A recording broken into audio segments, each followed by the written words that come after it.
Welcome to सुनो और सीखो the smart school Gaggu campus के साथ। अस्सलाम वालेकुम बच्चों, आज हम लेसन नंबर 3 पढ़ेंगे। आज का टॉपिक है गुड मैनर्स।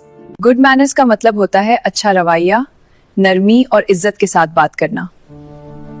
जो बच्चा गुड मैनर्स फॉलो करता है सब उसे पसंद करते हैं। गुड मैनर्स की कुछ मिसालें देखें।